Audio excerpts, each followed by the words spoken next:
Live from downtown Detroit, home of WDIV and Click on Detroit, Local 4 News at 11 starts now.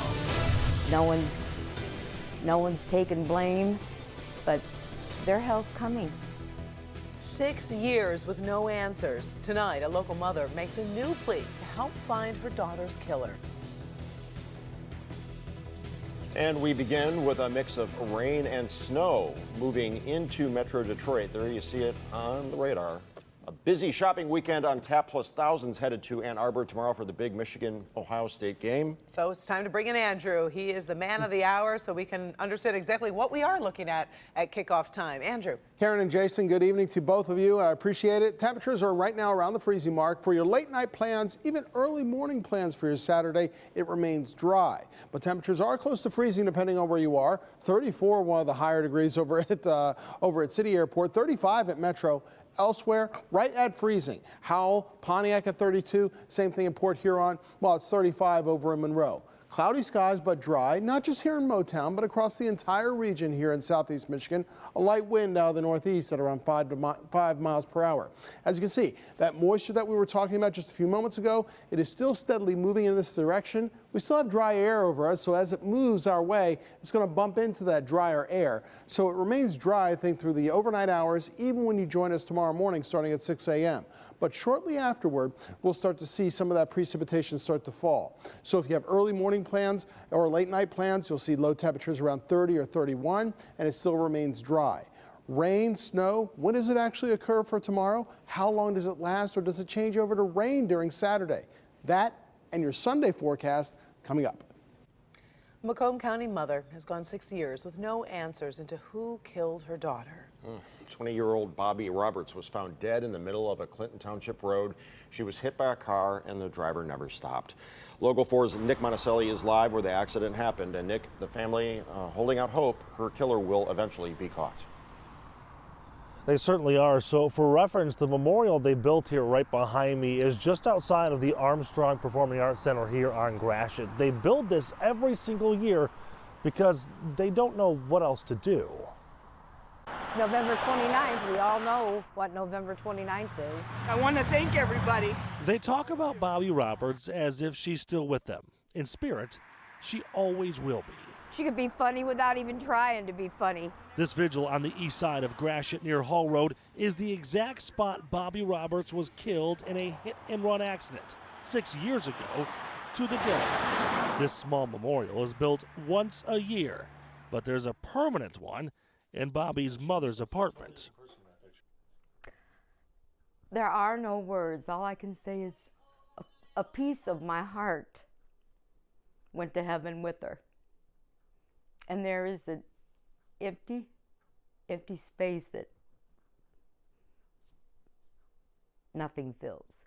Carolyn remembers every detail. Bobby just got off her shift at the Twisted Rooster restaurant on Hall Road and was walking home when she was hit and killed.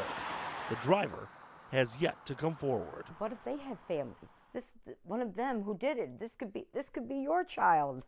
You just hit her and drove off. Something that helps a little is Carolyn's granddaughter, named after Bobby. But they'll never feel right until someone speaks up. If somebody's conscience finally gets to them, I think that'll be the only way I'll ever know. And until then, oh, hey there. They'll be here every November 29th. When you don't have closure, what else can you do? Now, I did talk to the Clinton Township Police Department tonight. They say that they are actively working on this case. Surveillance video really didn't help them at all, and the last tip that they got anonymously was 3 or 4 years ago. We're live here in Clinton Township. Nick Monticelli, Local 4. All right, thank you, Nick. We sure hope that story spurs some people to come forward. Police over in Livonia releasing body cam video of officers arresting a barricaded gunman who opened fire while being evicted from his home.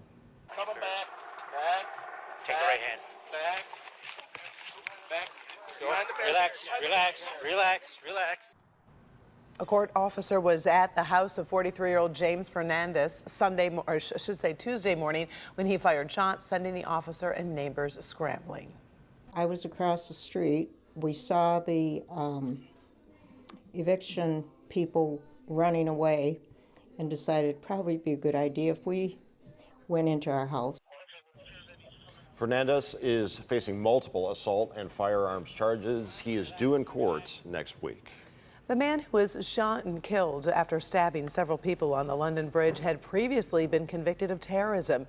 2 people were killed and several others were injured during today's attack. The 28-year-old suspect was also wearing a fake explosive vest.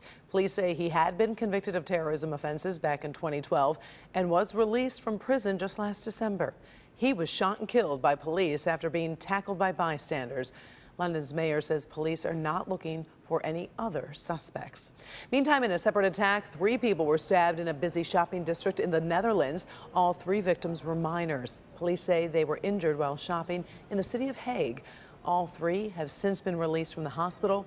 Police are still searching for the attacker and say it is still too early to establish a motive. This Sunday, legal recreational marijuana sales set to begin for those 21 and older in our state. Right now, 6 stores in the state are licensed to sell that day, including 4 in the city of Ann Arbor. And Greenstone Provisions, one of those 4 local businesses, says its doors will be open by 11 a.m. You actually finally have a couple places where you can buy adult use cannabis, where previously there was 0. It's like a milestone. We're writing history right now, not in the state, but just overall in the country. I think that we've made a lot of progress in the past 10 years, and I'm just excited to see where 2020 takes us. State regulators say customers should expect long lines. In fact, if you do the math at home, you'll have 100,000 people at the Big House Saturday and probably just as many on Sunday for the pot. Shortages are expected in the coming months. Karen? Oh, take a look at this. It's a listing for a condo in Birmingham, and it has drawn a lot of attention. Not everyone is happy about it. It features a woman, as you can see, in a Mrs. Claus costume. The post has received more than 60,000 views and also several complaints from local real estate agents. Victor Williams talked with the realtors behind the listing, and Victor, I understand they say they're not taking it down. Yes, that's right, Karen. There's a lot of controversy surrounding these photos, but they're doing exactly what the real estate agent intended for them to do, and that's draw attention to the property. We're here at 35300 Woodward Avenue. Chris Hubble, co-founder of Inked Michigan Realty, has been under fire for, let's say, his unconventional marketing techniques as a real estate agent, selling off this Birmingham condo. It's literally an impossible sell unless I made it go viral. I was like, you know what? Mrs. Claus and that Santa Claus. That's how I'm gonna do it. So Chris found a mysterious Santa and an attractive Mrs. Claus covered in tattoos to take photos all over the 867 square foot condo, and the internet blew up. We had 7,000 views on Zillow in the first week. We had another, I believe, 6,000 clicks on Facebook alone. I mean, if this is not how to effectively market a property, I don't know what is. But all the exposure hasn't been met with positivity. Some other real estate agents like Tracy Martin are calling the technique risky and reckless. I think people take desperate measures to get this, 10 minutes of fame per se. And he may achieve that with this certain listing, but I don't think it's worth it in the long run to be taken seriously as a professional. Hubble says it even got to the point where the popular property listing service RealComp asked for the photos to be removed, claiming it's a violation of the Fair Housing Act. There are not really any fair housing violations going on here, and when I asked them to directly cite which rule I'm in violation of, they were not able to do this. How are we supposed to best sell our client's listing if making a listing go viral is not what we're looking for? And the owner who hired Mr. Hubble is very happy with what's going on with the listing, as you guys can imagine. You can check it out yourself tomorrow from 1 to 3 at an open house right here at this property. Reporting live in Birmingham, Victor Williams, Local 4. He's got people talking. Well, I mean, it's not like it's a new thing. No. So sex sells, Still ahead, it's often the overlooked shopping day. Ellie Hank will join us with some of the big deals being rolled out for Small Business Saturday. And a vicious beating caught on camera. What the attacker did moments after knocking out another man cold. But first, it is one of the stars of Ford versus Ferrari. I'm drooling how you can own a Ford GT40 just like the one in the movie. We'll head to a local dealer. Don't touch that dial. It's Cyber Monday. Find out where the best deals are, where you should be shopping, and also what you should be doing to protect yourself online. Monday, starting at 6 a.m. on Local 4 News Today.